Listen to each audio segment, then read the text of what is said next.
Hello friends, all knowledge giver में आपका स्वागत है। दोस्तों, जैसा कि हम हर बार बात करते हैं कि अगर आप अपनी पर्सनैलिटी को इम्प्रूव करना चाहते हैं और अपनी लैंग्वेज को इम्प्रूव करना चाहते हैं तो बहुत ज़रूरी है कि आप समटाइम, क्योंकि इंग्लिश के वर्ड लैंग्वेज में बहुत ट्रेंड कर रहे हैं, तो इंग्लिश के वर्ड को भी आप अपने लैंग्वेज में इंक्लूड कीजिए। अगर आपको स्मार्टली लैंग्वेज बोलनी है, किसी को इम्प्रेस करना है, तो ये कोई इंटरव्यू का भी ड्यूरेशन हो सकता है या फिर किसी ऐसे रिलेशन में भी कोई ऐसा मोमेंट हो सकता है कि आप किसी को इम्प्रेस करना चाहते हैं या आपको स्मार्टली लैंग्वेज बोलने का मन करता है।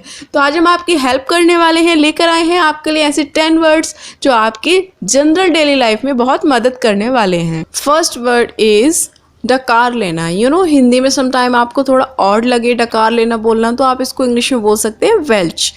अगर आप किसी के सामने बोलते हैं कि मुझे किसी के सामने डकार लेना पसंद नहीं है, स्मार्टली तरीके से आप इंग्लिश में बोल सकते हैं I do not like one Welch in front of someone. तो डकार लेना is called in English belch.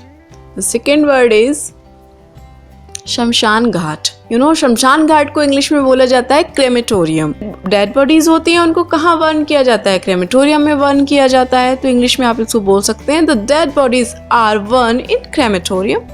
The next word is third one कब्रिस्तान। कब्रिस्तान को इंग्लिश में बोला जाता है graveyard.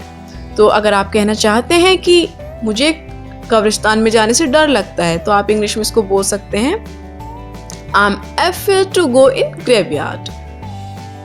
The fourth one is, अब हम बात करेंगे जो जानवर के पीछे की दो टांगे होती हैं उसको क्या बोलते हैं? तो उसको बोला जाता है हाइंड लेग्स।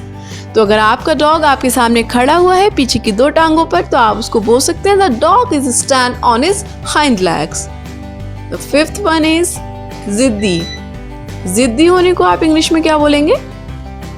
स्टबर्न। अगर कोई बच्चा में बहुत जिद्दी है तो आप उसको बोल सकते हैं he is really very stubborn child. The sixth one is बेहोश।